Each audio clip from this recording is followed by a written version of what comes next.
cardiovasculaire. Il y a aussi je vais commencer par vous présenter un cas clinique. C'est un peu le cas que vous avez au quotidien.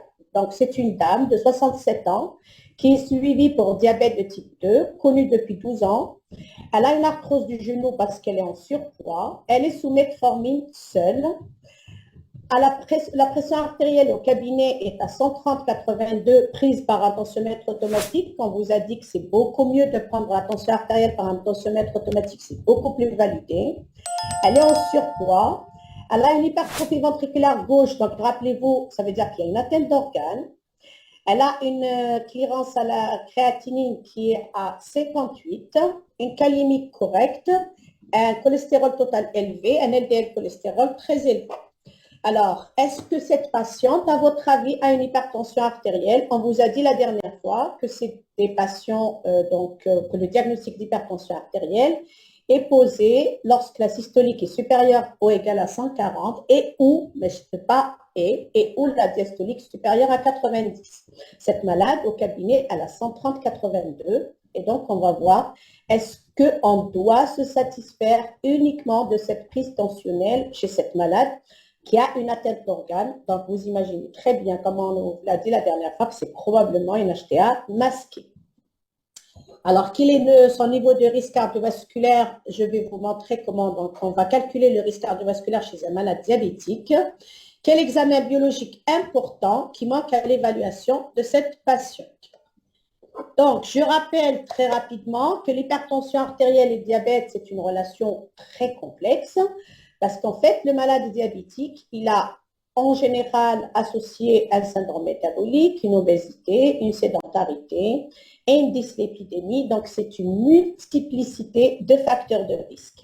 Et HTA et diabète, c'est une relation qui est très complexe et associer les deux associés. D'abord, chez un hypertendu, il faut toujours chercher un diabète et chez un malade diabétique, il faut toujours chercher une hypertension artérielle. Parce que quand ils sont associés et s'ils ne sont pas diagnostiqués, donc mal pris en charge, il va y avoir les complications seront très sévères et précoces. Donc, les complications rénales. Alors, l'hypertension artérielle et diabète, c'est une association qui est très fréquente. Plus de 60% des diabétiques sont hypertendus et parfois beaucoup plus. Et je vais vous le démontrer tout de suite, même chez le malade en prédiabète, il va y avoir une probabilité d'hypertension artérielle qui est très importante. Donc, il faut savoir aussi que quand un malade associe HTA et diabète sont des facteurs de risque d'entrée en dialyse. Donc, maintenant, d'ailleurs, on ne parle pratiquement plus de risque cardiovasculaire seul, on parle de risque cardio-rénal. Donc, ces deux pathologies, ces deux facteurs de risque associés sont des facteurs non seulement d'atteinte cardiovasculaire, mais rénale, donc d'atteinte cardio-rénale. Alors, si on voit les résultats, par exemple, de l'étude EuroAspire,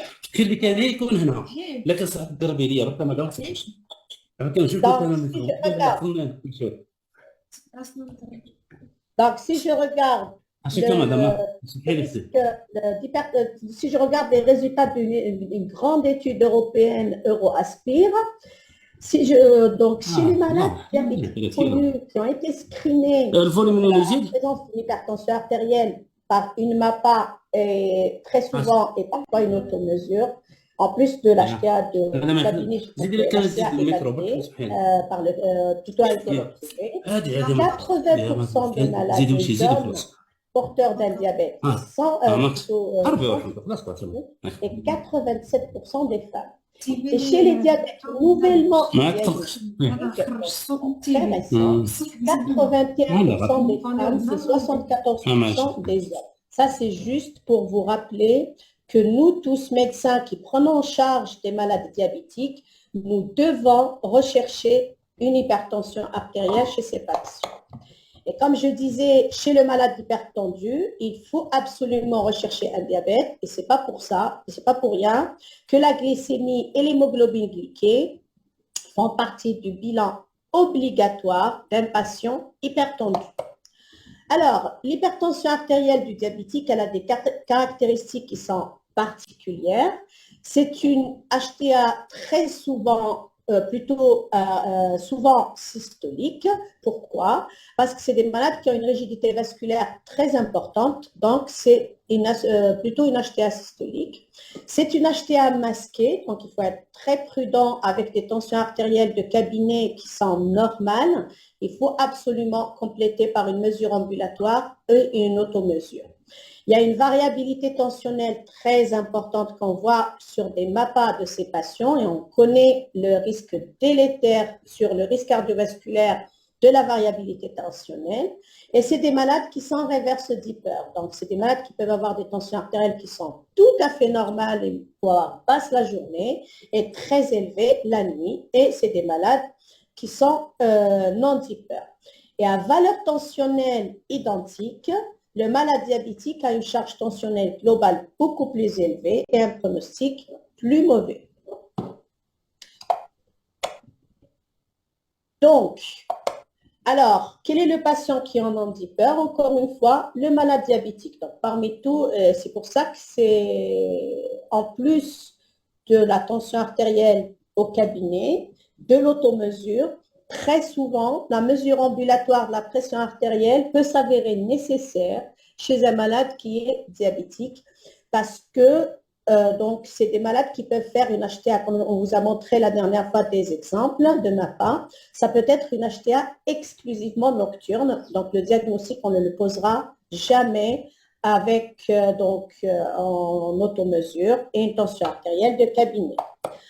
Alors, chez le malade hypertendu, donc chez le diabétique qui est hypertendu, il y a un certain nombre, donc un certain pourcentage de complications cardiovasculaires qui sont attribuables uniquement, plutôt attribuables à l'association de l'hypertension au diabète. Ainsi, un diabétique qui présente une hypertension artérielle a 75% de plus de présenter un accident vasculaire cérébral, 50% de présenter une insuffisance rénale terminale et 35% de présenter une coronaropathie et une amputation de jambe, donc une ischémie aiguë, chronique ou aiguë du membre inférieur. Alors, concernant la mortalité, quand on a un diabète associé à une hypertension artérielle, la mortalité se multiplie par 2,5. Alors, une autre caractéristique de l'hypertension artérielle du diabétique, on sait tous, on vous l'a dit à la première séance, que l'hypertendu, c'est un malade asymptomatique. Et donc, c'est pas d'abord, c'est des diagnostics qui sont posés très tardivement, donc il y a beaucoup d'HTA méconnus. Et chez les malades qui ont une hypertension artérielle connue, il y a un très mauvais taux d'équilibre tensionnel, même quand ils sont traités.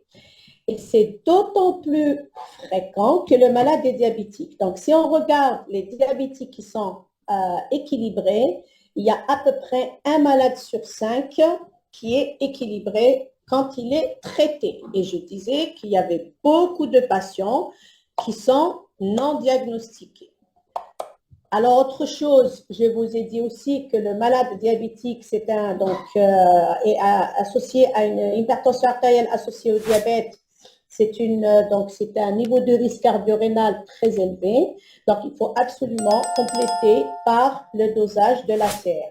Et on vous a dit que ça servait plus à rien de garder les urines de 24 heures. C'est très contraignant d'ailleurs. Donc, il faut faire sur le spot du matin un dosage de l'albuminurie sur créatinurie et c'est comme ça qu'on va classer le malade en A1, A2, A3 en fonction de l'ACR et on va et vous remarquez que plus le malade a une protéinurie sévère, voire un syndrome néphrotique, le risque cardiovasculaire est très élevé. Alors, comment on évalue le risque cardiovasculaire du malade diabétique? Alors, sur les recommandations de 2019, c'était très compliqué. Effectivement, classer le malade au risque, très haut risque et risque modéré, c'était très compliqué. Il fallait se rappeler combien d'années a évolué le diabète, etc. C'était trop compliqué. Et là, il y a les recommandations 2023. C'est très simple. Alors, je vais revenir à ce tableau. Je vais juste vous montrer, comme on vous a dit la dernière fois, Vous avez le score, donc, il y a un logiciel que vous pouvez télécharger sur votre smartphone. Sur ce logiciel, vous allez trouver score de diabète. Vous rentrez les données, vous choisissez donc le niveau de risque du pays, de l'Algérie, vous mettez high risk. Vous mettez donc toutes les données qu'on vous demande et vous allez avoir la classification de votre patient en very high risk, moderate risk ou low risk.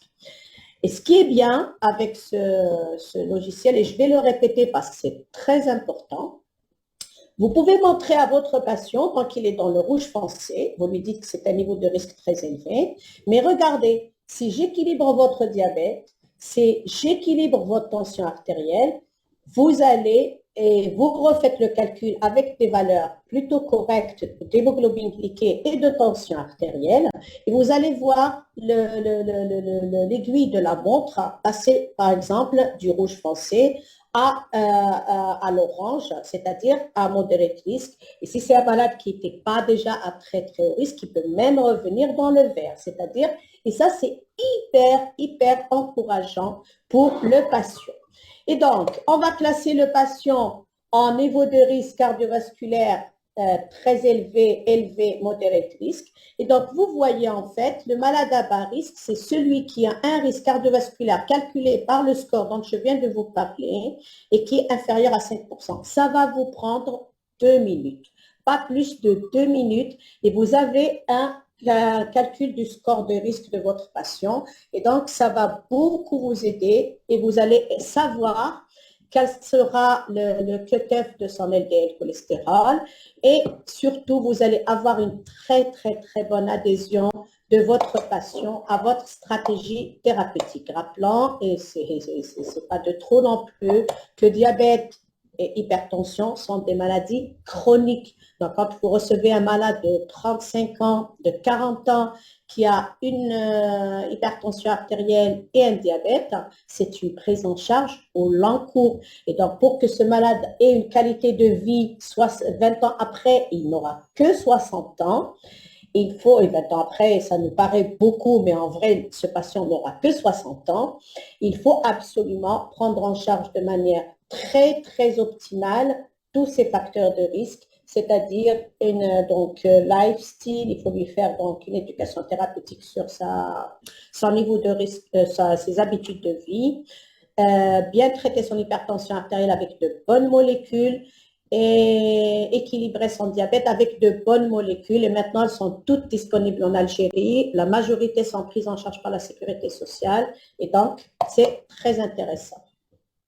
Donc, comme on vous a parlé la dernière fois pour l'hypertendu sans diabète, il y a aussi une évaluation du risque à faire, donc avec une autre façon beaucoup plus simple. À ce moment-là, si vous ne voulez pas passer par le calcul du risque, vous pouvez avoir aussi ce tableau directement sur votre smartphone. Et ça prend un petit peu moins de temps, mais moi je vous conseille vivement de calculer le niveau de risque avec score 2 diabète. Et donc le malade à très haut risque, c'est pas toujours, donc on peut avoir une tension artérielle qui n'est pas très élevée et être à très haut risque. Et comme on peut avoir une tension artérielle qui est très élevée et être à moderate risque parce qu'on n'a pas l'association d'autres facteurs de risque.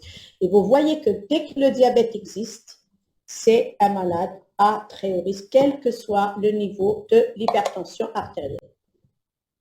Donc, quand on reçoit un malade diabétique, il faut prendre en charge son niveau de risque de manière globale, c'est-à-dire rechercher. Si vous ne faites pas un lipidogramme, vous ne saurez pas qu'il y a une dyslipidémie. Si vous ne faites pas un bilan thyroïdien, vous ne saurez pas qu'il y a une hypothyroïdie. Et on sait le rôle de l'hypothyroïdie dans le déséquilibre du bilan lipidique.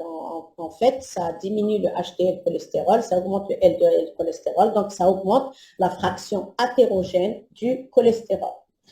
Et donc, chez ce malade, vous avez plusieurs cas de figure. Vous avez le malade chez qui vous posez le diagnostic d'un diabète. Donc, j'ai dit qu'il faut absolument screener tous les autres facteurs de risque, un lipidogramme, une ACR.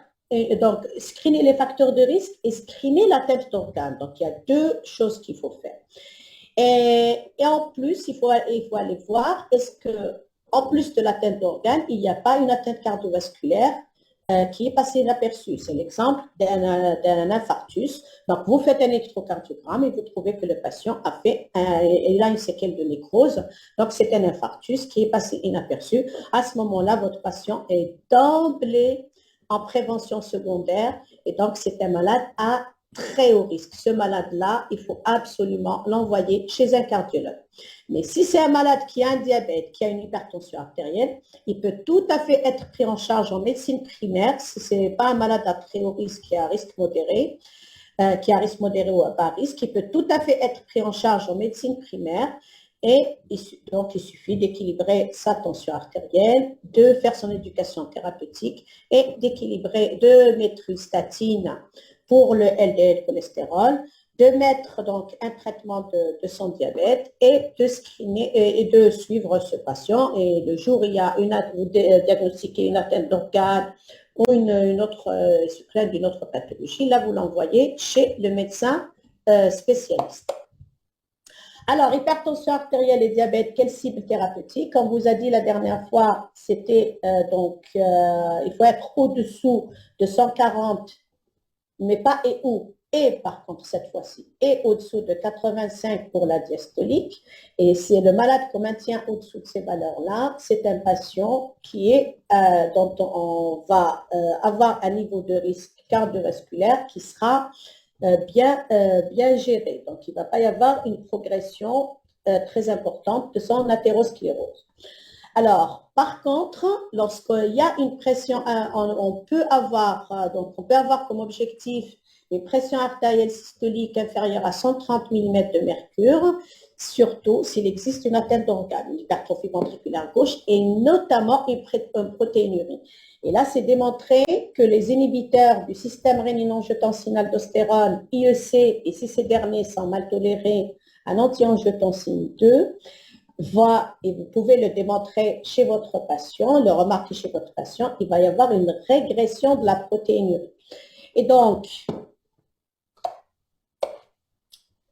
chez le sujet âgé et diabétique, on va vous en parler tout à l'heure dans la présentation HTA du sujet âgé. Si c'est un malade qui n'a pas du tout de fragilité et que c'est très bien toléré, on peut aussi, donc même chez le sujet âgé, avoir comme objectif de pression artérielle une PAS inférieure à 130 et une PAD inférieure ou égale à 80 mm de mercure.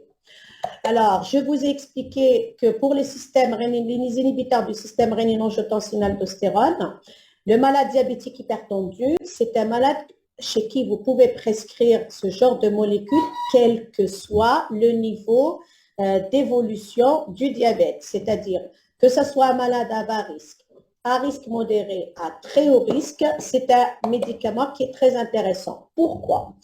Parce que lorsqu'un patient, ça c'est un néphron normal, le premier, le deuxième, c'est un néphron d'un patient qui a un diabète. Et donc, qu'est-ce qui se passe chez lui? Il se passe qu'il y a une vasoconstriction très importante de l'artère efférente. Vasoconstriction de l'artère efférente et vasodilatation de l'artère afférente. Il va y avoir une pression hydrostatique à l'intérieur du glomérule qui est très élevée.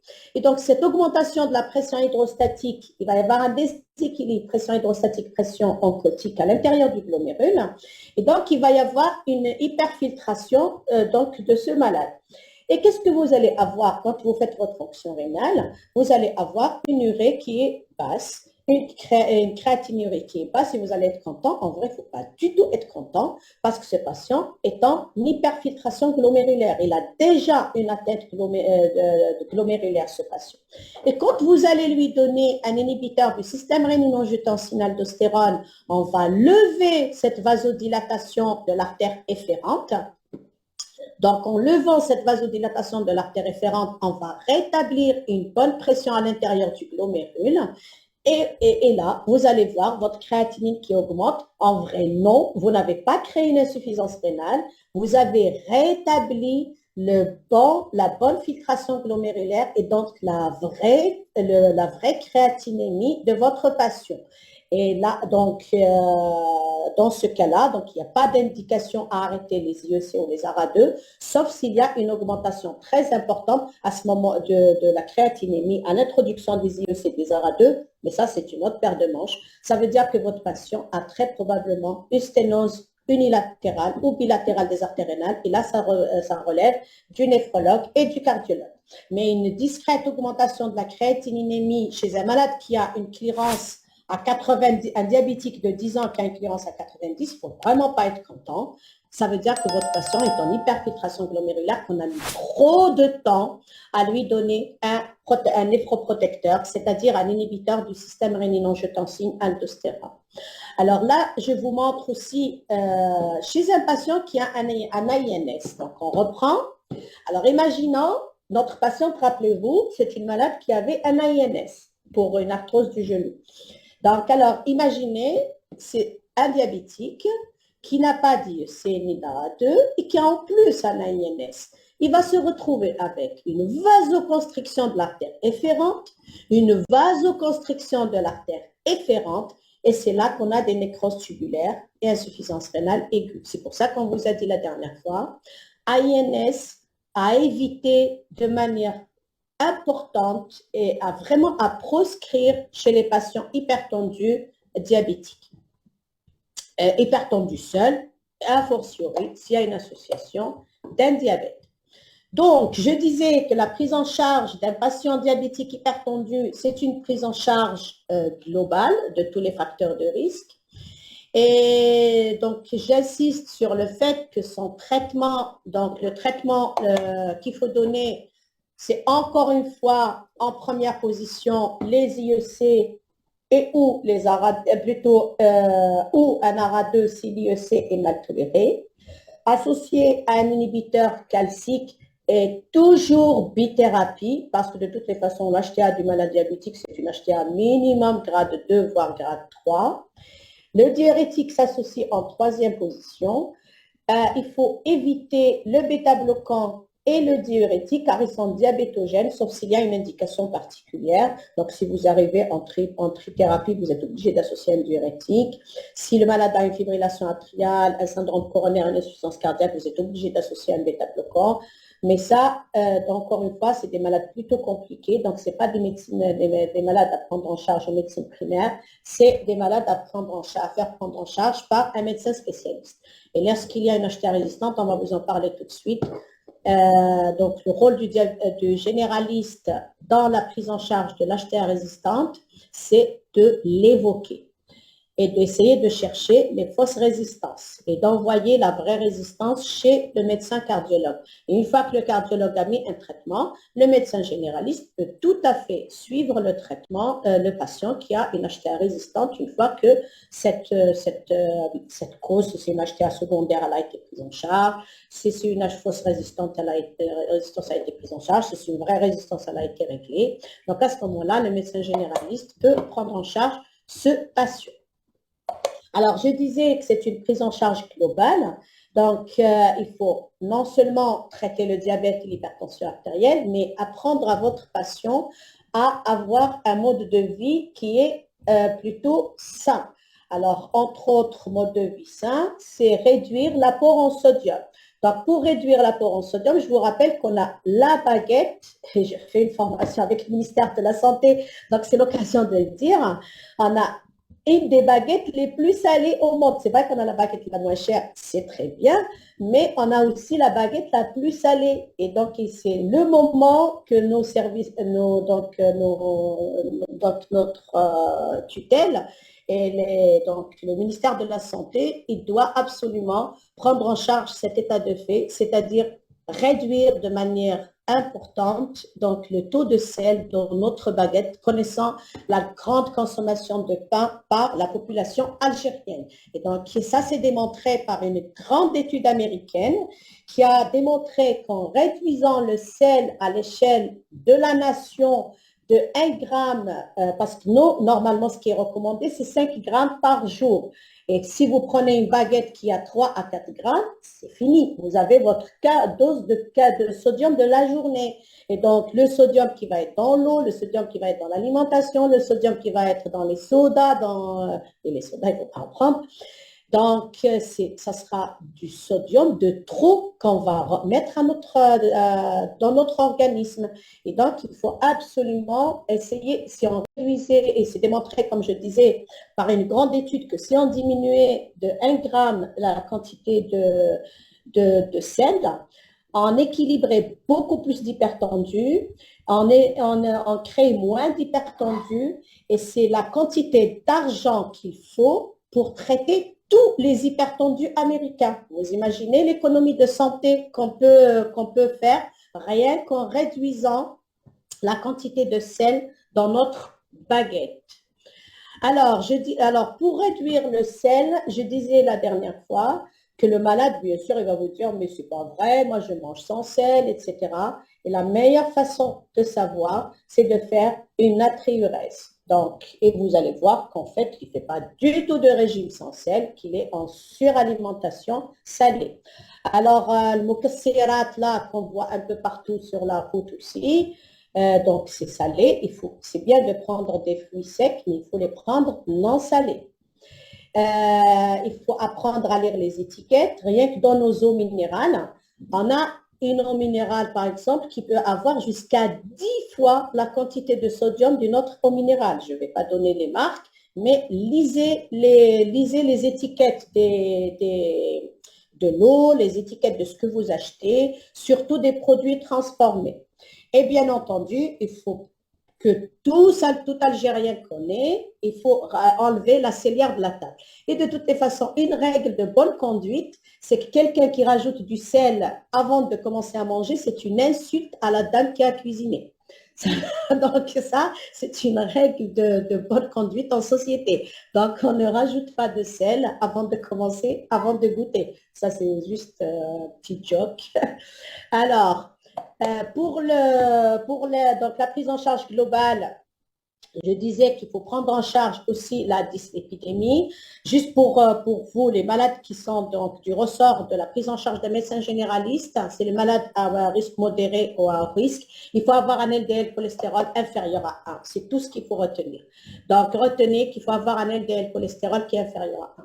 Alors, l'arrêt du tabac, c'est très important. Je sais que ça prend du temps de convaincre un patient d'arrêter de fumer, même après qu'ils aient fait un infarctus, même après une hospitalisation pour un infarctus, qui est une hospitalisation qui est très, très grave, une pathologie qui est très grave.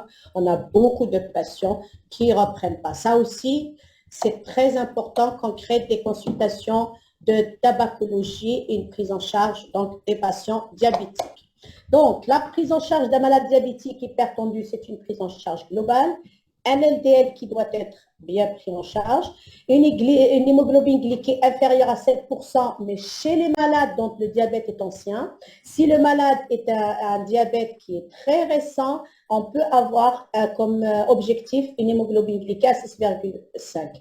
Mais il ne faut aussi pas oublier l'acide urique, donc il faut absolument faire le dosage d'acide urique chez votre patient pour avoir un acide urique qui est inférieur à 65 chez la femme et 60 chez l'homme et, le contraire, et 60 chez l'homme. Alors, les messages à retenir de ce matin, c'est que j'ai envie de vous dire, je répète que chez chaque patient diabétique, il faut chercher une hypertension artérielle. Et chez chaque patient hypertendu, il faut rechercher un diabète. Ça, c'est une règle. Chez le malade diabétique, il ne faut pas se contenter d'une mesure de la pression artérielle au cabinet. Donc, il faut absolument compléter par une mesure ambulatoire de la pression artérielle. Et faire acheter à un patient diabétique un tensiomètre, c'est vraiment pas, c'est une grosse économie que vous lui faites à ce patient, une économie de santé, parce qu'il va avoir une bonne adhésion. Donc, si vous faites une bonne éducation thérapeutique, c'est quelqu'un qui va participer dans sa prise en charge, c'est très important. Donc, les traitements, il faut donner, donc nous, on a une chance extraordinaire, c'est pris en charge par la sécurité sociale, c'est tant mieux. Et c'est pour ça qu'on a de bonnes observances dans notre population. Et je disais aussi, l'hypertension, l'hypertendu, c'est un malade asymptomatique, ne lui créant pas un symptôme, un effet secondaire avec un médicament, parce que c'est un facteur de non-observance thérapeutique. Et autre chose, il faut utiliser les thérapeutiques qui sont validées dans les recommandations, dans les études internationales. Et l'hypertension artérielle est une pathologie très fréquente, c'est validé par des études de très larges, de grandes populations, donc avec une grande puissance statistique. Rappelons, c'est 1,5 milliard d'êtres humains qui sont hypertendus à travers le monde, HTA connu. Et donc, il faut la classe qu'il faut prescrire chez ces patients de manière obligatoire et quel que soit leur niveau de risque, c'est un inhibiteur du système rénine-angiotensin-aldostérone. Donc, il faut toujours, quand vous recevez un malade, pensez d'abord IEC. Si il y a une mauvaise tolérance, ARA2. Et donc, autre chose, c'est qu'il faut absolument éviter l'inertie thérapeutique et je vous ai montré que le malade diabétique, le malade hypertendu, c'est déjà un malade non contrôlé. Lorsque s'associe à un diabète, c'est un malade qui est encore beaucoup moins, l'HTA est encore moins contrôlé, alors que c'est des malades qui sont à très haut risque. Et donc, c'est des malades chez qui il faut avoir un bon contrôle, un contrôle optimal de tous les facteurs de risque. Et donc, il faut absolument éviter de reproduire la même ordonnance tout le temps, ce n'est pas possible. Il faut absolument que le malade, avant qu'il vienne, comme vous le disiez la dernière fois, le docteur Lamraoui, avant qu'il vienne à votre consultation, il faut qu'il fasse son automesure, il vous la ramène, et là, vous allez confronter la pression que vous allez prendre au cabinet à la valeur de son automesure et vous allez prendre la meilleure décision et ainsi, vous allez éviter l'inertie thérapeutique. Autre chose, il faut détecter les mauvaises adhésions et je vous ai dit, un élément de mauvaise adhésion, il y en a deux en fait. Si vous embêtez votre malade avec un traitement à prendre 3 fois par jour, ce n'est pas possible. C'est un traitement qui va prendre à vie et c'est pour ça que les polypiles existent. Donc, le mieux, c'est de donner une monothérapie, un comprimé avec 2 médicaments dedans et que le malade doit prendre que le matin. Si ce n'est pas équilibré, mettez un traitement le matin, un traitement le soir, mais il n'y a pas de traitement à midi, à 10 heures, non, c'est matin et soir. Et pour avoir une bonne observance, il faut écouter nos patients. Quand ils nous parlent d'un effet secondaire, on ne va pas lui dire c'est rien. Il faut absolument, si un malade vous parle d'une dysfonction érectile, il faut bien l'écouter. Si le malade parle d'hypotension, de vertige, de je ne sais pas quoi, il faut l'écouter. Si un malade parle de tout, et c'est très fréquent avec les IEC, c'est pour ça qu'on met IEC au ARA2, il faut l'écouter. Donc, il faut savoir changer le traitement au bon moment. Et je vous remercie pour votre attention. Les questions, on les gardera pendant la pause. Je passe la parole à mon collègue, le docteur Lamraoui, qui va vous parler de l'HTA résistante. Voilà.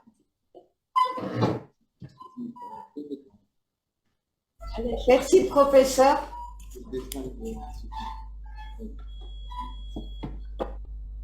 HTA résistant. Ah oui, c'est une question. Laissez à la fin vos questions, cela ne vous empêche pas de les écrire. Hein. Écrivez vos questions, notez-les, il y aura un grand débat à la fin.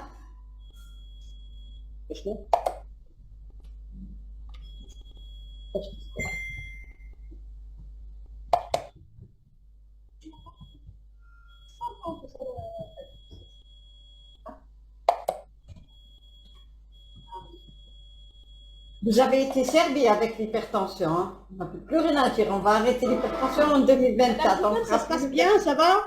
Oui, très bien, très bien, très bien. Mais ça pas que le partage m'intéresse. S'il n'y a pas le partage, en attendant le partage, vous pouvez répondre à une ou deux questions. C'est que des merci. Maintenant, s'il y a le partage, ok. Mais s'il y a pas de partage, je vous remercie beaucoup. C'est avec un grand plaisir que je fais cette formation. ah, c'est gentil.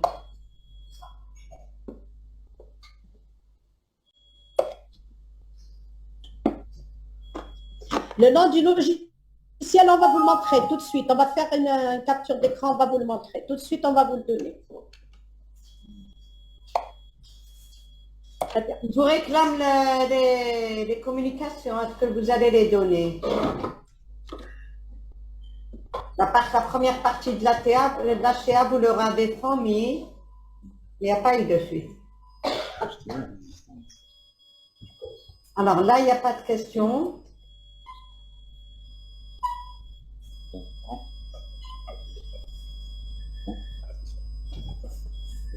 Voilà.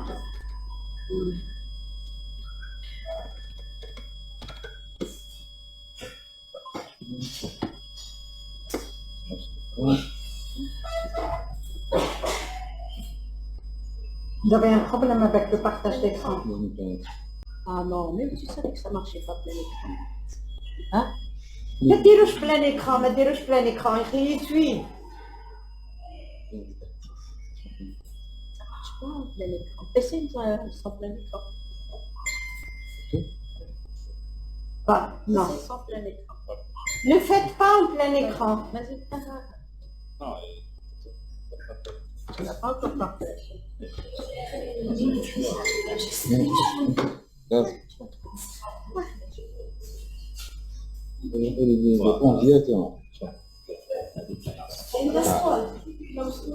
Ça, j'ai compris.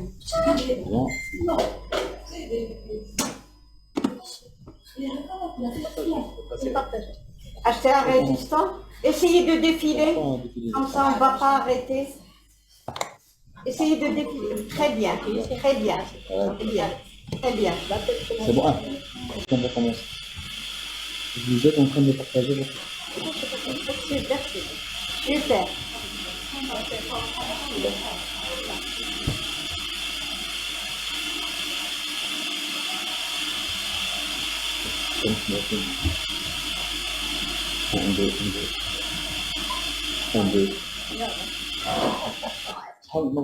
Ah oui.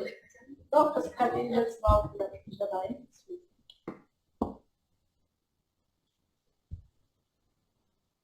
C'est bon, regardez comment Ah, je vois. Ah, c'est bon, madame, on va passer à la présentation suivante.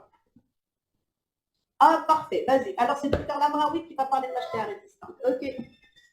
Salam alaikum. Donc, bonjour. Donc, la suite de la formation.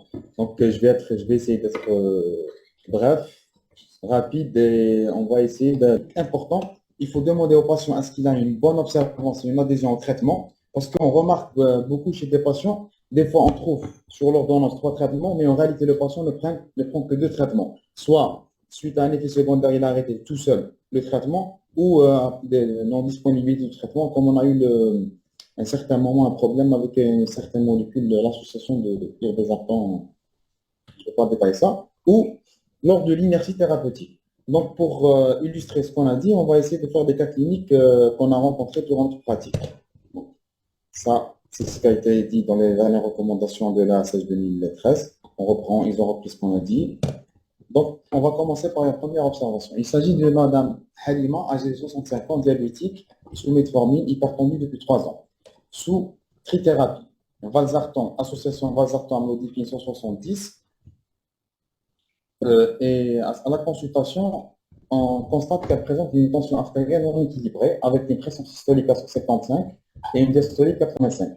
Donc, qu'est-ce qu'on a fait? On a rajouté un traitement diurétique suivant les dernières recommandations d'algorithme de la prise en charge. Donc, on revoit notre patiente 4 semaines après, la même chose, tension non équilibrée.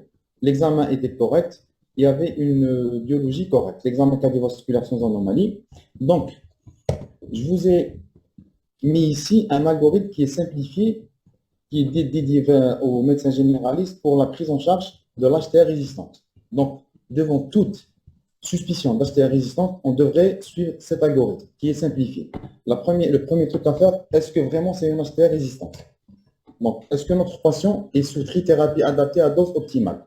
Chez notre patiente, elle est sous Exforge 160 plus 10, 170 et Fludex. Donc, elle répond à la définition d'HTR résistante, 3 traitements, dose optimale maximale. Est-ce qu'il y a un problème d'observance? On a posé la question à la patiente, est-ce qu'elle prenait son traitement dans des heures fixes? Est-ce qu'il y avait une bonne adhésion au traitement? Selon l'interrogatoire, il y a une bonne observance du traitement. Donc ici, il fallait contrôler, il fallait confirmer, est-ce que vraiment c'était une HTA isolée de consultation ou c'était une HTA effet blouse blanche? Donc on a complété chez notre patient par une MAPA. Là, alors en réalisant une MAPA, on retrouve un profil tensionnel qui est correct, une tension diurne correcte, un profil d'hyper. Donc, on a conclu chez cette patiente qu'il s'agissait d'une hypertension pseudo-résistante. C'était un effet blouse blanche, donc ce n'était pas une hypertension résistante. On passe à une deuxième observation. Il s'agit de monsieur A, on a 45 ans, hypertendu depuis 2 ans. Il était sous trithérapie, association irbesartan, diurétique thazidique, amlodipine à 10 mg. Lors de la consultation, il présentait une tension non équilibrée avec une systolique à 150 et une diastolique 95. Examen cardiovasculaire normal, biologie correcte. Donc, qu'est-ce qu'on fait ici? On reprend le même algorithme. Donc, est-ce que c'est une HTA résistante? Est-ce que le patient est sous trithérapie? Oui. Trithérapie, dose optimale, maximale tolérée. Est-ce qu'il y a un problème d'observance? On refait l'interrogatoire, le patient prend son traitement et tout normalement du monde. Est-ce qu'il y a une HTA effet blouse blanche? On a demandé au patient de faire une automesure qui est revenue vers une HTA déséquilibrée. Donc, qu'est-ce qu'on s'est dit? Est-ce que le patient, on a fait une MAPA. Une MAPA était correcte. Donc, on a refait un interrogatoire. Ici, en suivant l'algorithme, on devrait faire un interrogatoire. On a fait un interrogatoire policier. On retrouve la notion de prise d'anti-inflammatoire 2 semaines auparavant suite à une entorse maligne. Donc, ici, on n'est pas devant une HTA résistante. C'est une HTA secondaire, iatrogène à la prise des anti-inflammatoires. On a arrêté les anti-inflammatoires, remplacés par des antalgiques, patient qui était équilibré par la suite. Donc maintenant, on passe à la troisième observation. Il s'agit de M. El Mohamed, 71 ans, infirmier à la retraite, diabétique hypertendu depuis 10 ans et dyslipidémique. Il était sous une trithérapie, donc valsartan, amlodipine 170 et endapamine, c'est un diurétique thiazidique apparenté. Atorvastatin à full dose et metformine, un comprimé 3 fois par jour. Donc, il consulte pour des symptomatologies de céphalée, bourdonnement des oreilles. Lors de la consultation, lors de la prise d'attention, une tension mal équilibrée à 160-90, un examen cardiovasculaire normal, une biologie correcte. Le patient, il nous a aidé, vu que c'était un infirmier à la retraite, il a fait une automesure à la maison qui est revenue pathologique. Donc, qu'est-ce qu'on doit faire ici chez ce patient? On refait la même chose, on suit le même algorithme. Est-ce que le patient est sous thérapie adaptée? Oui. Export Schludex. Est-ce qu'il y a un problème d'observance? Non, on a demandé au patient, il prend ses traitements d'une manière régulière. Est-ce que c'est un effet blouse blanche? Le patient il a fait un profil tensionnel à la maison qui a démontré un déséquilibre, que la tension n'est pas bien équilibrée. Donc ici, est-ce qu'on a posé la question, est-ce qu'il y a eu une prise de traitement d'anti-inflammatoire, de traitement de substances qui peuvent augmenter la tension? Non. Donc ici, on est devant une authentique HTA résistante qui on a confirmé. Donc, maintenant, comment on doit gérer notre HTA résistante? Donc, on refait toujours la même chose. On vérifie devant ce qu'on fait devant une HTA résistante quand on la confirme, on refait toujours la même démarche thérapeutique, diagnostique qui doit être codifiée et systématique. On vérifie est-ce que le patient il prend 3 traitements, un USC ou un ARA2, un inhibiteur calcifié diurétique. Est-ce qu'il prend ces traitements à la dose maximale tolérée? Est-ce qu'il n'a pas arrêté un traitement? Donc, deuxièmement, on doit exclure tout ce qui est pseudo-résistance. On élimine une HTA effet blouse blanche par la réalisation d'une automesure ou d'une MAPA. On évalue l'observance du traitement antihypertenseur et on élimine la prise de tout traitement qui peut interagir avec le traitement antihypertenseur, notamment le traitement le plus communément connu, c'est les anti-inflammatoires. Donc, et après, on doit éliminer une HTA secondaire. La cause la plus fréquente d'HTA secondaire, c'est l'hyperaldoséronisme primaire. On doit éliminer une HTA secondaire d'origine endocrine, soit une hyperaldoséronisme primaire, soit un Cushing, un phéochromocytome, ou une HTA d'origine rénale. Si on trouve une étiologie secondaire, ici on est dans l'HTA secondaire. Le traitement de cette HTA dépend de l'étiologie. Et ça relève d'un centre spécialisé. Ici, vous devez directement adresser un patient vers un centre spécialisé pour traiter l'HTA secondaire. En traitant la cause, l'HTA va être bien équilibrée. Si, après avoir éliminé une HTA secondaire, on ne trouve rien, ici, on est devant une authentique HTA résistante essentielle. Donc, on a éliminé la secondaire. Maintenant, comment on doit traiter cette HTA après avoir éliminé toutes les causes et avoir confirmé que c'est une HTA résistante?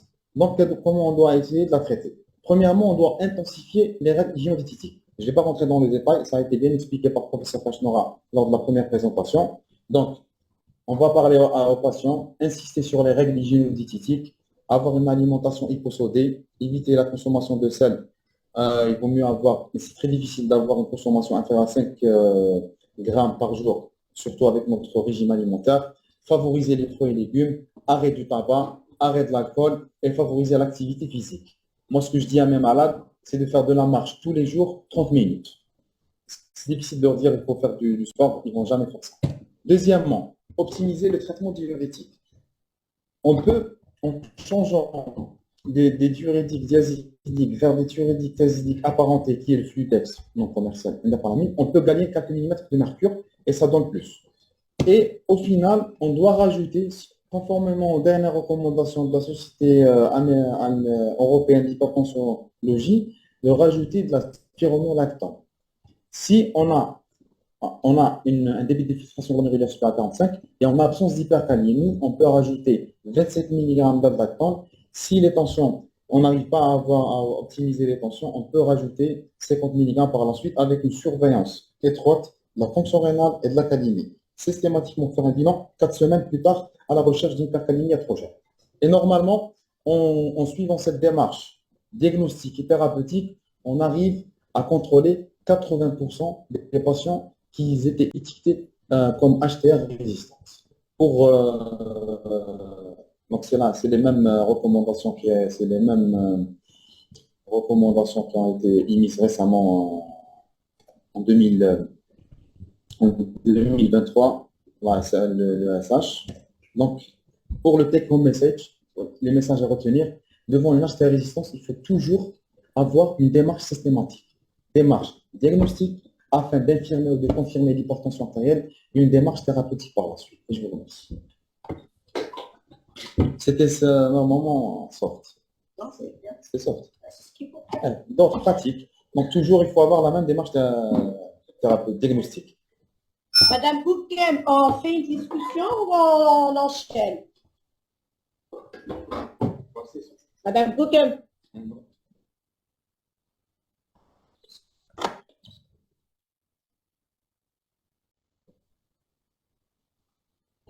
Place la tienne en attendant. Un intérieur, là, c'est là. Hein? Regarde, attends, on va voir, en attendant. 24.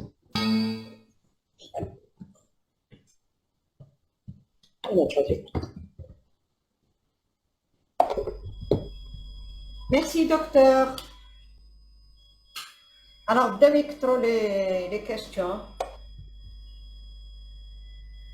Non, rien. Vous passez à la troisième. Hein? Keshnoura, vous passez à la troisième.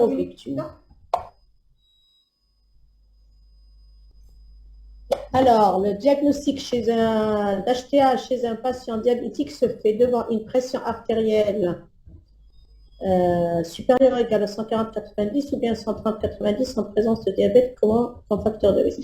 Alors, ça reste donc la pression artérielle, alors je vais préciser, très important, c'est une très bonne question, merci. Donc, c'est la définition de la pression artérielle, même chez le diabétique, c'est 130 et ou 90, effectivement. Mais ce qu'il faut retenir, c'est que quand vous avez 130-90 de tension normale haute chez un malade diabétique, et j'espère que je vous l'ai bien démontré, c'est que vous avez, chez ces malades-là, il faut toujours compléter par une mesure ambulatoire de la pression artérielle, voire une automesure. Parce qu'une HTA masquée est très probable, une HTA nocturne est souvent présente, et donc il ne suffit pas de prendre la tension artérielle au cabinet, particulièrement chez le malade diabétique. Donc, il y a Dr Apalfis qui va, donc, attends, je vais voir s'il y a d'autres questions. Alors, comment gérer la gonarthrose chez le patient avec une HTA et diabète? Il faut la gérer avec une prise de poids, plutôt une prise de poids, une perte de poids, pardon, bien entendu. Donc, par une perte de poids, ça marche très, très, très bien. Moi, chez des patients, dès qu'elles perdent 2-3 kilos, elles ont déjà moins mal. Et parce qu'en fait, quand on a mal, on marche pas, on prend du poids, on a plus mal et c'est un cercle vicieux. Mais on peut faire le cercle vicieux inverse. Donc, perdre du poids, marcher plus, perdre encore plus de poids, on y arrive. Et il faut donner des antalgiques. Les INS peuvent être donnés, mais avec des très, très, très courtes périodes. Et les acheter tout seul à l'hôpital, en pharmacie, c'est interdit. Il faut qu'on explique à nos patients que il ne faut pas le faire. Voilà, il y a quelqu'un qui dit que les médicaments sont donnés par le pharmacien sans ordonnance, et ça, c'est pas bien du tout. Donc, MAPA, quelles sont les bonnes marques? Ça, les MAPA, non, on n'a pas parlé vous pouvez regarder sur Street Blood Pressure, le même site.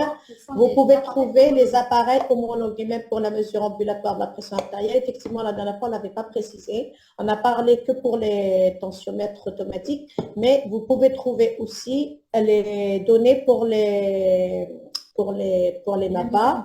Et de toutes les façons, je vais vous dire, je vous ai montré déjà la dernière fois, une MAPA est dite valide lorsque vous prenez 4 mesures par heure en phase diurne et 2 mesures par heure en phase nocturne. Si vous avez 90% des valeurs prises qui sont validées, à la limite, on peut descendre jusqu'à 80%, mais liche, on dit que la MAPA est validée. Il suffit aussi qu'il n'y ait pas 2 heures consécutives qui ne soient pas enregistrées. Donc, si vous avez 2 heures consécutives qui ne soient pas enregistrées, c'est une MAPA qui n'est pas validée. Donc, je pense que toutes les marques se valent, mais 80% minimum 80% des valeurs valides, ça c'est une obligation, sinon vous refaites la MAPA. Et deuxièmement, si pas plus de 2 heures consécutives non enregistrées. Alors, est-ce que le diagnostic d'HTA doit se faire par le généraliste ou spécialiste? Mais par le généraliste, bien entendu. L'hypertension artérielle, c'est une pathologie du médecin généraliste. Et il faut absolument que ce soit, donc vous pouvez même, je pense, j'ai vu ici des EPSP où il y a des consultations spécifiques d'hypertension artérielle et c'est très intéressant parce qu'en plus, ça vous permet d'avoir en salle d'attente des malades hypertendus et c'est la meilleure façon de faire d'éducation thérapeutique. Je vous donne l'exemple des malades qui sont sous Syntron, qui sont sous antivitamine K. Et donc, il y a des malades qui sont qui ont une éducation thérapeutique beaucoup mieux que d'autres et ça permet aux malades donc d'avoir d'améliorer leur éducation thérapeutique. Dans quel cas on utilise sans risque les INS chez un hypertendu? En fait, quand c'est obligatoire, il n'y a aucun problème. Mais ça donne une insuffisance rénale, ça aggrave une insuffisance rénale, il faut contrôler la fonction rénale. Et deuxièmement, ça altère l'efficacité de certains médicaments. C'est des antiprostaglandines et tous les médicaments à travers les prostaglandines qui sont la classe des inhibiteurs de l'enzyme de conversion, ça ne marche pas très bien. Alors, mis à part les AINS, quels sont les traitements qui peuvent favoriser la résistance? Donc, vous avez les AINS et puis tous les médicaments, tous les sympathomimétiques. Faites attention, il y a des malades qui ont le nez bouché, il y a des malades qui sont le respire là, des malades qui ont souvent le nez bouché, qui abusent de vasoconstricteurs nasaux. Il y a les médicaments aussi vasoconstricteurs de la migraine. Il faut faire très attention, les malades qui sont traités pour la migraine. Donc, c'est pour ça que je vous ai dit la dernière fois, il faut regarder le sachet de médicaments, certains antidépresseurs. Donc, il faut regarder, bien sûr, les traitements du cancer, mais j'ai commencé par vous dire tout à l'heure que HTA et cancer, ça par contre, ce n'est pas du ressort du médecin généraliste. Donc, je précise, ce qui est du ressort du médecin généraliste, c'est de diagnostiquer l'hypertension artérielle, de prendre en charge l'hypertension artérielle du sujet donc à bas risque et à risque modéré. Dès que vous suspectez et de diagnostiquer, d'évoquer, de penser à une HTA résistante, mais c'est le cardiologue qui va prendre en charge. Et mais sinon, c'est une maladie qui peut tout à fait être prise en charge par un médecin généraliste et c'est au médecin généraliste de prendre en charge des malades hypertendus. Alors, malade diabétique, ça j'ai répondu. Donc, femme enceinte, elle va vous répondre tout de suite, le docteur Afalfi. C'est la dernière question. Voilà.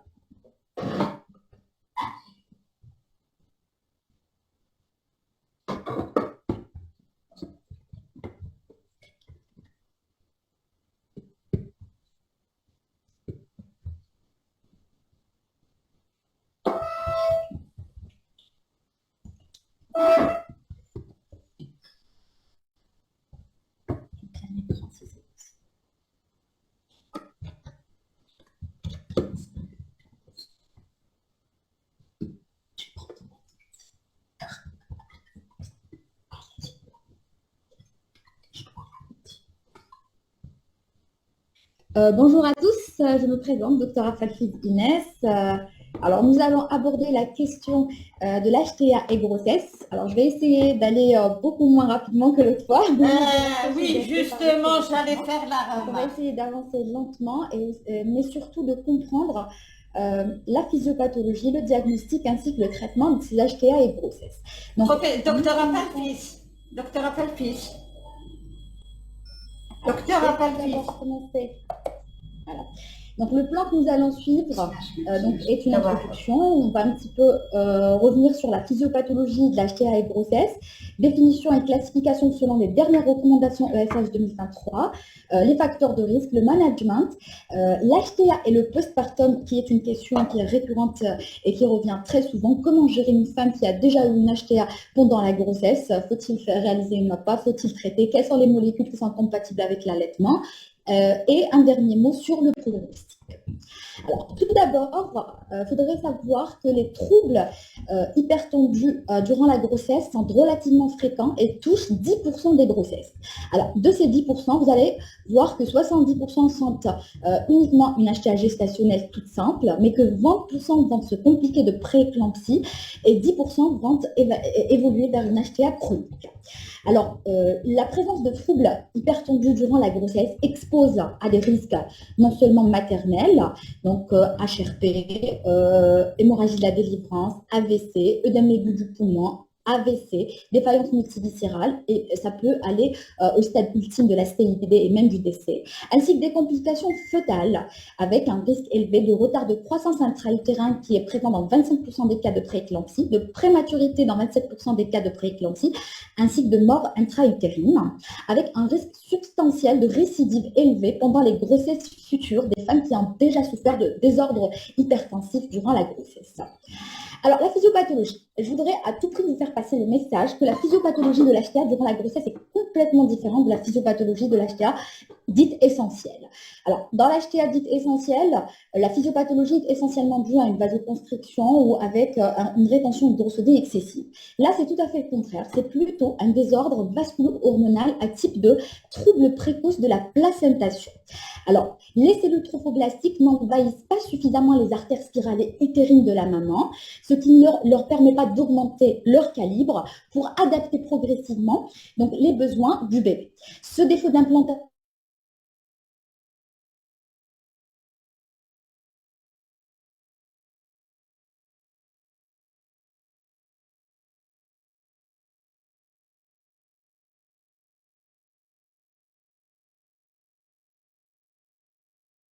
Elle a une atteinte d'organes, elle a une hypertrophie ventriculaire gauche et de toutes les façons, ce mat a déjà fait des violences cardiaques. Et donc, elle a une fonction rénale qui est un BFG qui est bas. Regardez, j'attire votre attention avec 10 de créatinine. Il ne faut pas regarder que la créatinine, s'il vous plaît, il faut calculer le débit de filtration glomérulaire. Donc, une hémoglobine à 11, une TSH qui est donc normale, une calémie qui est à 4.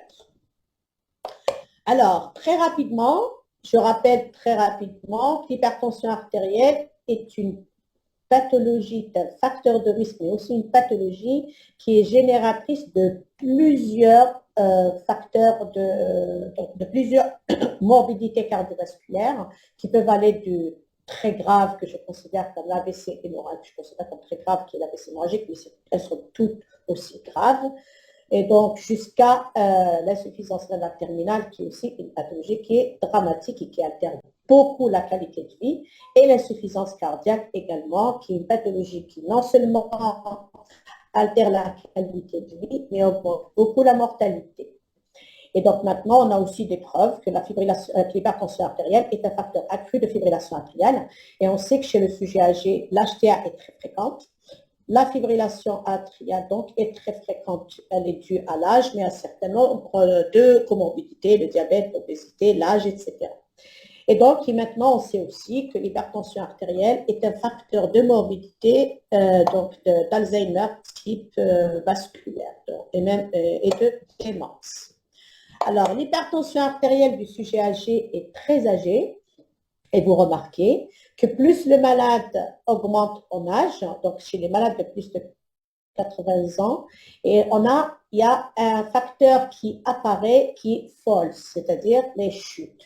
Et donc, c'est des malades, donc avec ces chutes, il va y avoir parfois des fractures, des hématomes cérébraux. C'est déjà des gens, c'est déjà une catégorie de patients et de personnes qui ont déjà une autonomie qui est limite. Donc, quand on leur ajoute une morbidité supplémentaire, on va avoir une perte d'autonomie très, très importante. Et je disais que c'était plutôt des malades qui ont une pression artérielle systolique, une HTA systolique isolée. Et donc, plus le sujet prend de l'âge, plus la diastole diminue, plus la systolique augmente. Et donc, il ne faut pas être content. En vrai, je vais dire la même chose que pour le néphron tout à l'heure. Avec une diastolique très, très, très basse, il ne faut vraiment pas être content. Et il faut dire aux malades aussi, par contre, il faut rassurer, c'est pas les rassurer, mais je veux dire, il faut leur dire aux malades que à partir d'un certain âge, quand ils font leur automesure, ils ne prennent en compte que la systolique, parce que sinon c'est très anxiogène. Il va vous dire, mais docteur, j'ai 4 de pression, j'ai 5 de pression, donc il va avoir une surconsommation de la consultation.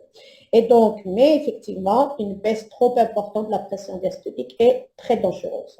Et donc là, le vieillissement entraîne de ce fait une augmentation de la pression pulsée qui est un marqueur de risque cardiovasculaire. Et donc, comment prendre en charge ces patients? Alors, il faut savoir que je disais tout à l'heure que l'hypertension artérielle est une pathologie qui touche beaucoup d'êtres humains sur Terre, et ça, je répète, HTA diagnostiqué. Mais il n'y a jamais eu d'études avant 2008 dédiées exclusivement, d'études randomisées, je veux dire, dédiées exclusivement aux patients octogénaires et plus.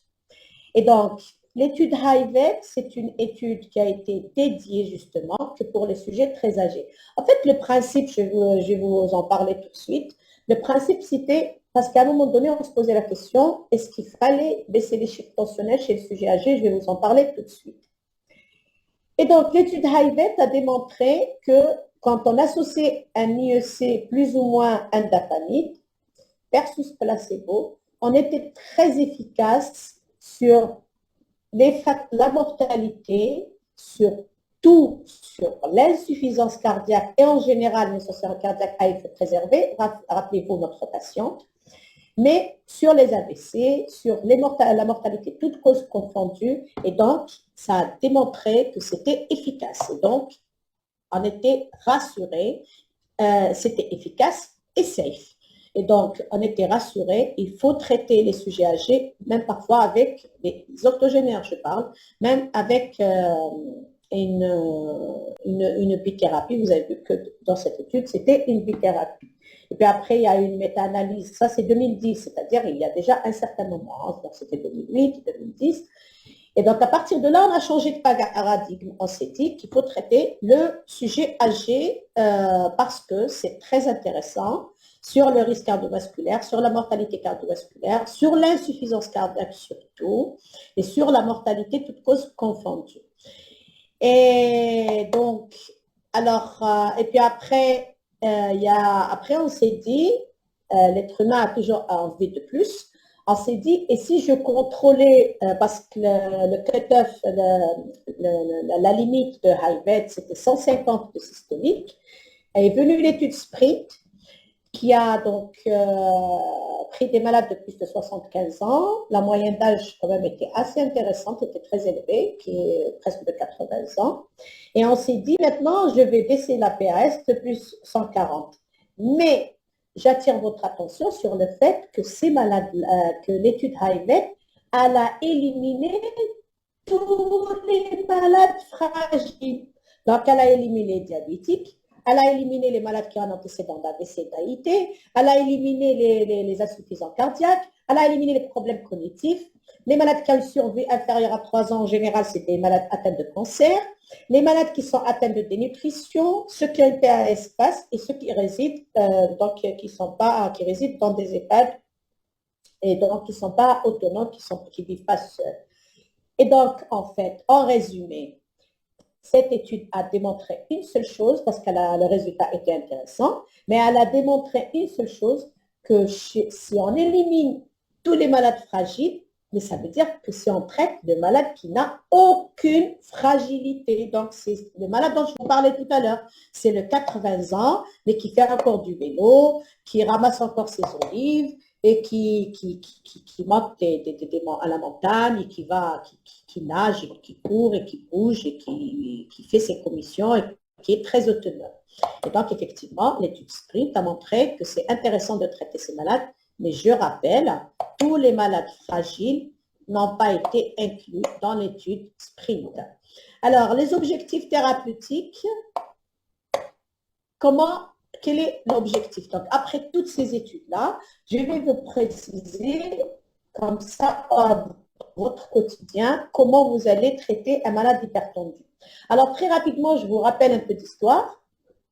Donc, en 1963, l'INEC avait dit qu'il faut traiter l'hypertendu vieillard, donc à l'époque on disait vieillard, comme le vieillard lui-même, c'est-à-dire respecter son hypertension artérielle.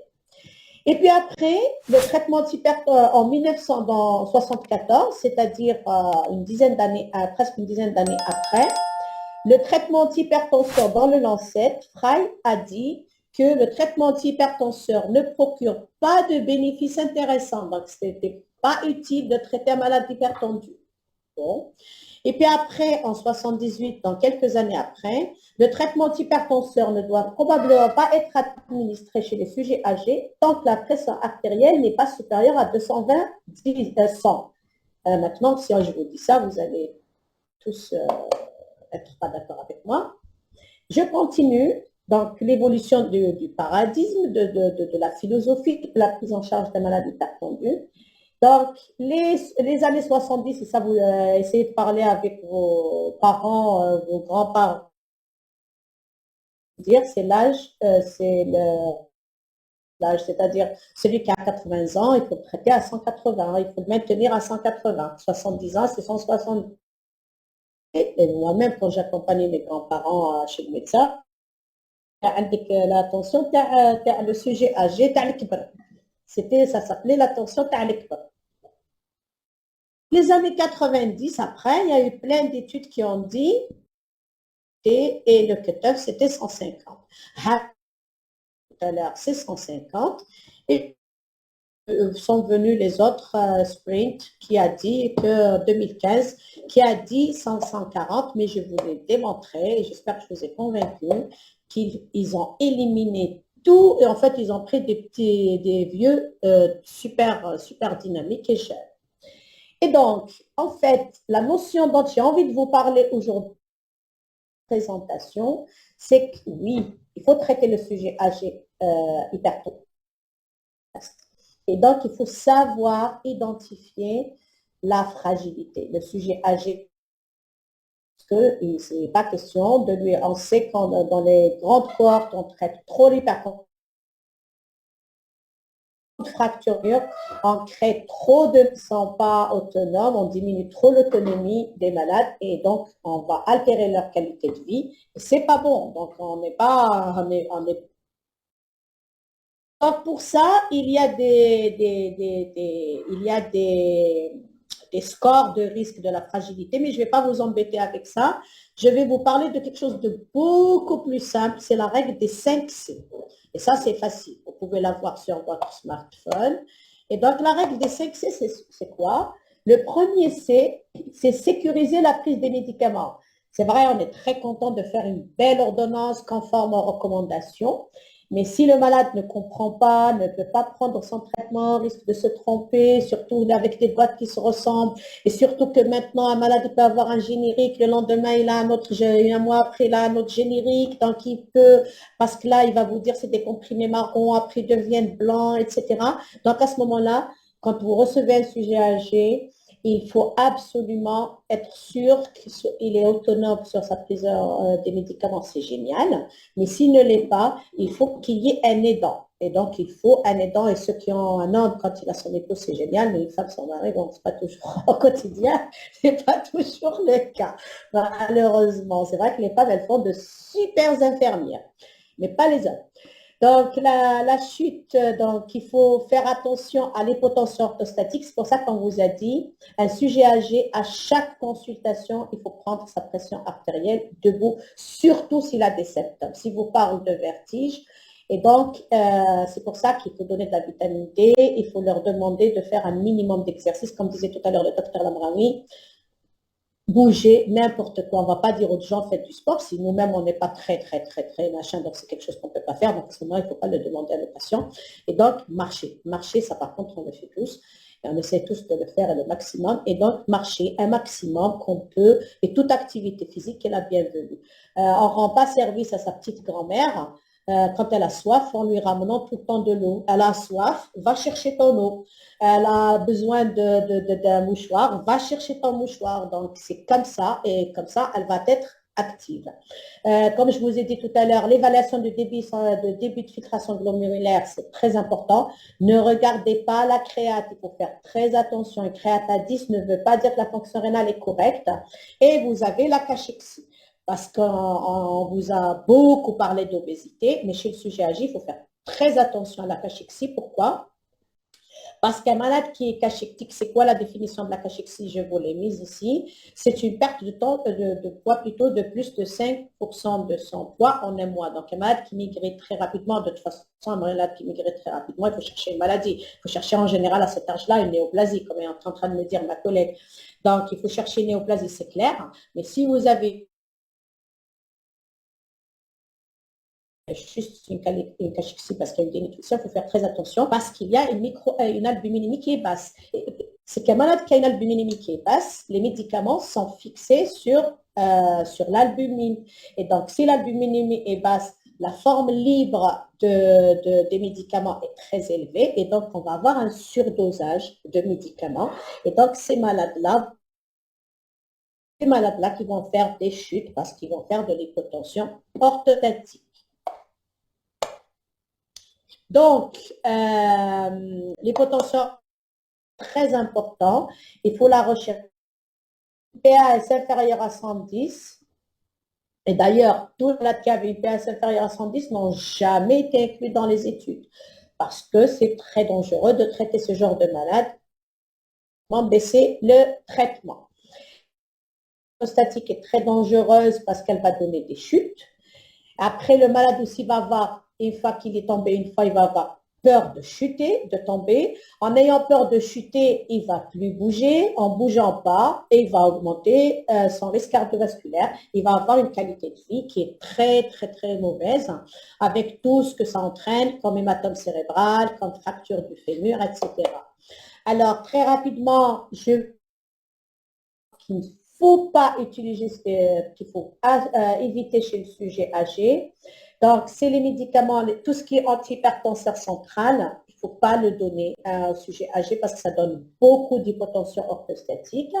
Et les médicaments à libération rapide aussi, bon, la nifedipine, on l'a plus en Algérie, mais le Loxène 20, c'est vrai qu'il n'est pas très prescrit aussi. Il faut éviter de les donner parce que ça donne des hypotensions sévères. Et donc, ça va créer des chutes, comme je vous ai dit. Alors là, je vous résume en 2 phrases comment traiter un malade, quel est le TEF. Donc, le 30 et 90, pas haut, et 90 pour la... Donc, il faut avoir un objectif. Donc, il faut traiter 140 et haut, pardon, pour le diagnostic. C'est EO 90, pardon. Non, je pense que c'était... Et l'objectif du traitement, c'est inférieur à 140, 80 mm de mercure. Et si le malade a aucun élément de fragilité, il faut considérer le traitement. Il faut considérer le traitement avec une PAS à 130. Donc, chez le malade, ça reste en 2B, effectivement. Mais il faut être prudent. Moi, je vous conseille vivement de laisser vos patients à 140 de systolique. Là, elle est basse, donc il ne faut pas trop la regarder. Et donc, il ne faut pas être chez le sujet âgé. Chez les 65-70 ans qui ont une HTA systolique isolée, il ne faut pas trop baisser la PAS parce qu'en baissant la PAS, vous entraînez avec vous la baisse de la PAD et donc on va créer donc on va être délétère. Et chez ces malades-là, il faut préférer un inhibiteur calcique seul. En général, ça marche très, très, très bien. Et donc, on va être utile, mais pas dangereux. Et c'est rouge, c'est-à-dire il ne faut pas trop baisser les chiffres tensionnels de votre personne, de votre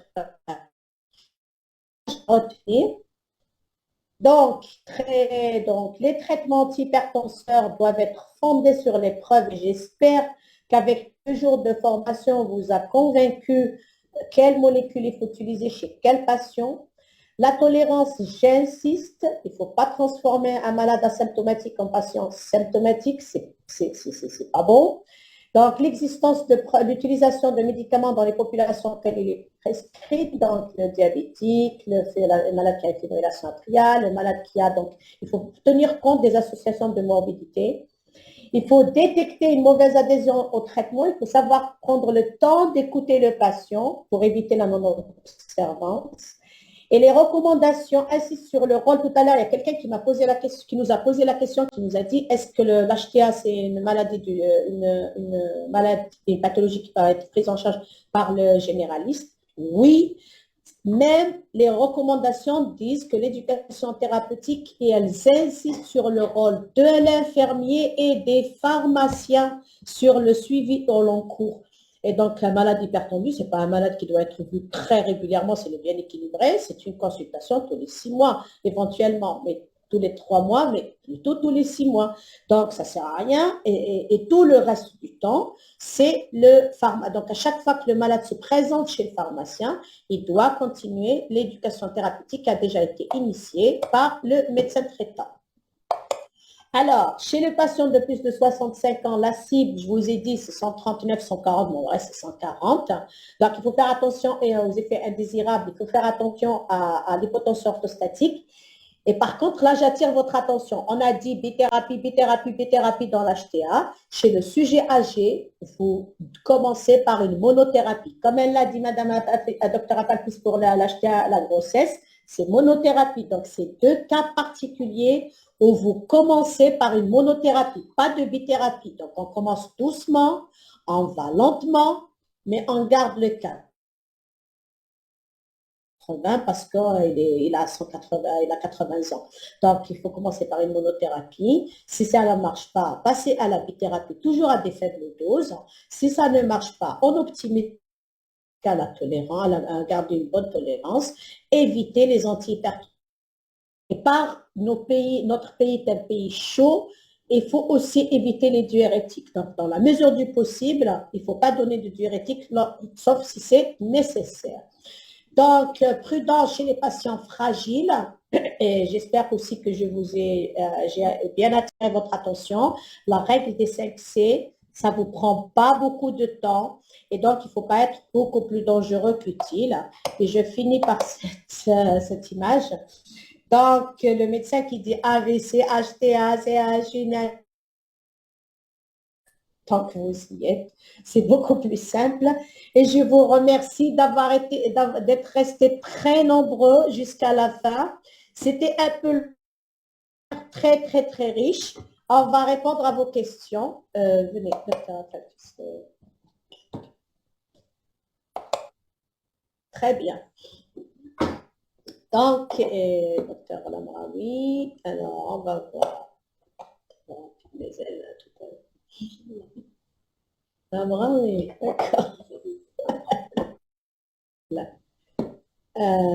Très bien, donc jusque-là, on a répondu à toutes ces questions. Chakran Dazil, merci beaucoup, on est très honorés. Alors, un sujet très important, mais fait rapidement, c'était lequel? On va le résumer, on va vous faire un take-home message. Dites-moi lequel. Très bien. 11 heures. Non, moi j'ai commencé à 11h30, je pense. Docteur, Alors, la question, docteur Atalfis, quelqu'un te pose la question. Pourquoi il est conseillé de supplémenter en calcium et pourquoi il faut introduire l'aspirine et quand l'arrêter? Tout simplement. Ouais. Donc, pourquoi est-il conseillé de supplémenter en calcium? Tout simplement pour réduire le risque de prééclampsie chez les femmes qui sont les plus à risque. Donc, je vais la slide qui résumait les malades qui étaient les plus à risque de développer une prééclampsie. Donc, c'est des facteurs de risque majeurs et facteurs de risque. Et donc, à chaque fois que la gestante possède un risque au moins modéré ou au moins un risque majeur ou au moins deux risques modérés, doit être mise sous calcium si ces apports bien entendu en calcium ne sont pas atteints. Bon, je dirais que c'est très très difficile de connaître le vrai apport en calcium de la femme, donc par conséquent, il faut contrôler la calcium. En fait, on entend mal la discussion. Hein. Professeur. D'accord, parce qu'elle va se rapprocher parce qu'elle était un petit peu loin. On dirait la que tu as drobinet. Alors, Madame Gougan, vous m'entendez? Oui, je vous entends. C'est un peu loin, mais je vous entends. C'est peut-être mon micro. Mais même les autres, ils vous entendent mal. Donc, essayez de vous rapprocher et quand vous parlez, une seule personne, elle parle. Madame Gougan, vous m'entendez un peu mieux? Oui, oui. Ok. Alors, pour ce qui est... Elle va reprendre la réponse. Alors, pour ce qui est de l'apport et de la supplémentation en calcium, je disais que les femmes gestantes qui possédaient au moins un facteur de risque majeur donc de prééclampsie ou au moins deux risques modérés de prééclampsie devaient être supplémentées en calcium, bien entendu, chez les femmes ayant un apport journalier calcique de moins de 600 mg par 24 heures. Alors, cet apport calcique est très difficile à identifier en pratique courante, donc il faut doser la calcémie et ne pas hésiter à supplémenter les femmes gestantes à risque de prééclampsie en calcium. Alors, pour ce qui est de l'introduction de l'aspirine, encore une fois, chez les femmes gestantes qui possèdent ces facteurs de risque dont je viens de citer, il faudrait commencer l'aspirine idéalement à partir de la 11e semaine de gestation et ce jusqu'à la 36e semaine. À tout prix, arrêtez avant la 36e semaine. Donc, il y a des études de grande envergure qui vraiment,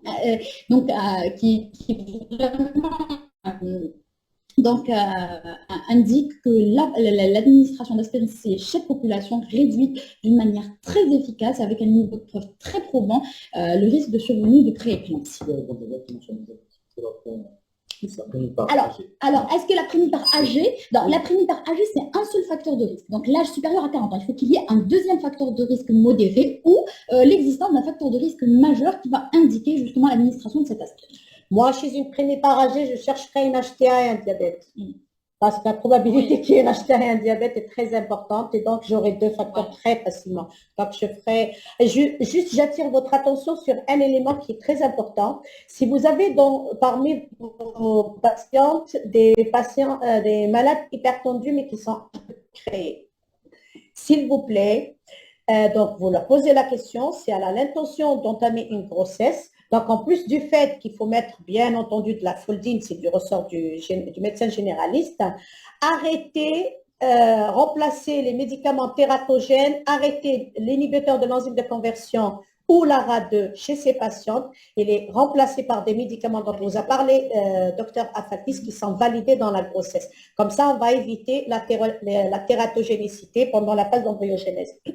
Donc, si une malade veut entamer une grossesse qui est là, une HTA chronique, c'est une grossesse qui doit se programmer, qui doit se préparer. Du coup, il faut arrêter les IEC et les ARA2, mais il ne faut pas les arrêter sans les remplacer. Il faut donner un traitement qui est compatible, qui est un inhibiteur calcique, un bêta-bloquant, et cela, ça marche, mais le mieux, c'est un bêta-bloquant ou un inhibiteur calcique pour avoir une bonne protection cardiovasculaire aussi chez la maman. On va penser au bébé, au fœtus, mais il faut aussi penser à la maman. Alors, Pour les personnes qui n'ont pas assisté aux séances précédentes, comment récupérer ça ne sert à rien de récupérer un document, il faut assister à la présentation. Bon, on pourra la refaire, c'est promis. On va voir avec Madame Google, on pourra la refaire l'année prochaine ou là, donc en plus avec des actualisations. Donc, oui, il dit que le diagnostic d'HTA gravidique se fait devant une pression artérielle supérieure ou égale à 130/80. C'est 140, c'est 140/80, c'est les mises à jour. Plus récentes. Voilà, ce que vous a présenté le docteur Afalfi, c'est les mises à jour les plus récentes, c'est-à-dire c'est celle de juin 2023. La pression artérielle chez la femme enceinte, c'est 90, pardon, ou 90, et ça reste cette valeur-là, et pas moins. Avant même, on disait c'est 160, donc maintenant on est descendu. Alors, l'association diabète et HTA chez la femme enceinte expose à plus de risques de prééclampsie. Oui, ça fait 2 facteurs. L'existence d'un diabète est un risque majeur. Voilà. C'est un risque majeur. Diabète de type 1 ou de type 2. Donc, ça fait d'elle d'emblée une malade à risque majeur de prééclampsie. C'est pour ça que j'ai... Bien sûr. Aspégique d'emblée. Et donc, c'est pour ça que j'ai dit aussi, chez une malade que vous suivez pour hypertension artérielle, c'est pas faute, c'est pas la répétition, c'est bon. Chez une malade que vous suivez pour hypertension artérielle, surtout si elle est âgée, plutôt une femme enceinte âgée, c'est plus de 35 ans. Hein. Donc, si, 35 ans, c'est considéré comme âgé si elle a une HTA chronique. Si elle a une HTA chronique, c'est 35 ans. Donc, à partir de là, il faut chercher un diabète aussi. Donc, pour la première fois, quelle molécule je peux donner pour traiter une HTA? Alors, ça dépend de quel hypertendu vous parlez. C'est pour ça qu'on a mis plein de types. Alors, on va répondre très rapidement. Si c'est un hypertendu essentiel qui n'a pas que même s'il a un hypertendu, vous commencez par une bithérapie, IEC, ARA, inhibiteur calcique, ou ARA2, inhibiteur calcique. Si c'est un sujet diabétique, c'est la même chose. Si c'est un sujet âgé, mais qui est pas fragile, c'est la même chose. Si c'est un sujet qui est âgé, mais fragile, commencez par un inhibiteur calcique. Si c'est une femme enceinte, vous allez, bien sûr, vous donnez les médicaments qui sont validés. On vient de l'expliquer longuement. Alors, calculer le score du diabète, on va vous l'écrire tout de suite. Tu peux écrire un message tout de suite. Saisir le message. Saisir un message. Et non, ici. Et je vais le faire. Non. Donne-moi mon téléphone. Donc, tapez. Tu peux écrire s'il te plaît, si je te dis. Donc, vous tapez ESC, mais en majuscule, ESC, CVD, risque score sur Play Store si vous avez un Android, ou sur, je ne sais pas quoi, si c'est un Apple Store. Donc, ESC, CVD, risque calculator. Risk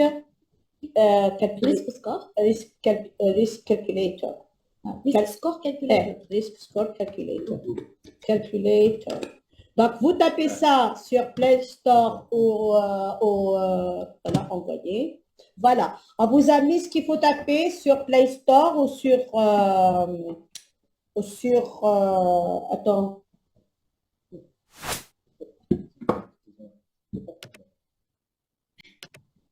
Bien, je suis pour l'ANS.